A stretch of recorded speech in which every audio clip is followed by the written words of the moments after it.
दिवस 16वा पुवार ते कन्याकुमारी. ओ हो हो, अखेरीस तो दिवस आलाच, ज्यासाठी इतके कष्ट घेतले आहेत. रात्रभर फार झोप आलीच नाही कोणाला. 4 वाजताच उठून आवरायला लागलो. काल थांबलोही, पण उत्साह कमी झाला नाही. शेवटचे 70 किलोमीटर हुरहुर वाढवणारे आहेत. त्यामुळे वॉर्मअप नंतर आनंदने सर्वांना शांतीने घ्यायचा सल्ला दिलाय. शेवटच्या टप्प्यात अतिउत्साहामुळे आपण बऱ्याच गोष्टींकडे दुर्लक्ष करून जातो, ज्या घातक ठरू शकतात. शेवटचे 70 किलोमीटरही त्याच पद्धतीने घ्यायचे, ज्या पद्धतीने मागचे 1400 किलोमीटर घेतले. कुठलीही घाई गडबड न करता आपल्या लक्ष्यापर्यंत पोहोचायचं. जसा आत्तापर्यंत आपला प्रवास, आपला रस्ता आपण एन्जॉय केला, तसाच उरलेला प्रवासही करायचा. शांत डोकं ठेवून कुठलीही घाई न करता मार्गक्रमणा करणं फार महत्त्वाचं आहे आज. कारण शेवटच्या स्थानावर पोचायला रक्त उसळतंय. जोश में होश नहीं खोना है. आणि आम्ही निघालो.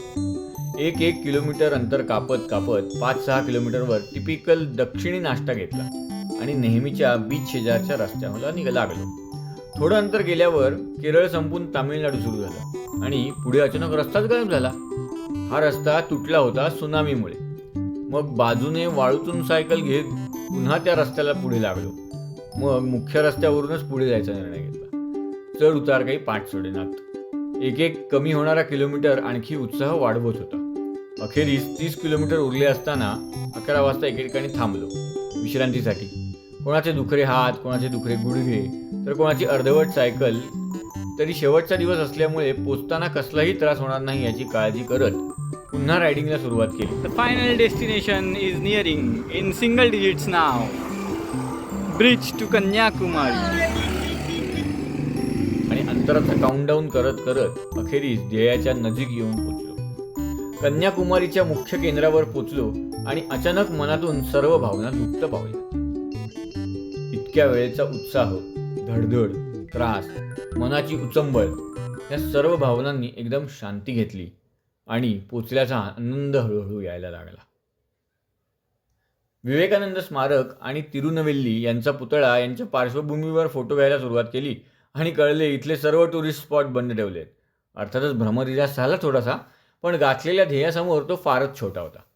फेसबुक लाईव्ह करून आमची कथा आम्ही थोडक्यात सांगितली आणि नंतर तिथल्या फोटोग्राफर्सकडून काही महत्त्वाचे क्षण टिपून घेतले. 1500 किलोमीटर पूर्ण केल्याचा एक सार्थ अभिमानही वाटत होता आणि तरीही कसलाही शारीरिक किंवा मानसिक क्षीण जाणवत नव्हता. कुठल्याही सायकलला फार काही त्रास न होता, तसेच कोणालाही कुठली तक्रार न होता इतकी मोठी सफर पूर्ण होणं हे एक यशच मानलं पाहिजे. आणि या यशाचं गमक म्हणजे योग्य आहार, व्यवस्थित विश्रांती आणि सायकलची वेळोवेळी घेतलेली छोटी छोटी तपासणी. व्हॉट्सॲपवरील सर्वांच्या कौतुकाला सामोरे जाताना ह्या गोष्टी कायम मनात येत होत्या. उत्साहाचा पहिला जोर ओसरल्यावर लक्षात आलं, आपण फार वेळ उन्हात उभे आहोत आणि आता भूक देखील लागायला लागली आहे. बाकी काहीच पाहता येणार नसल्यामुळे जवळच्याच सरवाणा हॉटेलमध्ये आम्ही जेवलो आणि त्यानंतर आता दिवस संपवून सायकल रेल्वे स्टेशनवर घ्यायच्या अशा हिशोबाने जवळच असलेल्या कन्याकुमारी स्टेशनला पोचलो. दिवसभराचा शारीरिक क्षीण आणि मानसिक आनंदाचा क्षीण यामुळे कधी एकदा सामान वर ठेवून आडवा पडतो असं झालं होतं. पण नव्हतंच हे नशिबात.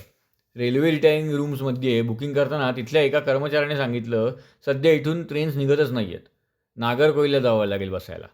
मग काय, सगळी वरात घेऊन निघालो आम्ही नागरकोईल स्टेशनला, जवळपास 30-40 किलोमीटरवर.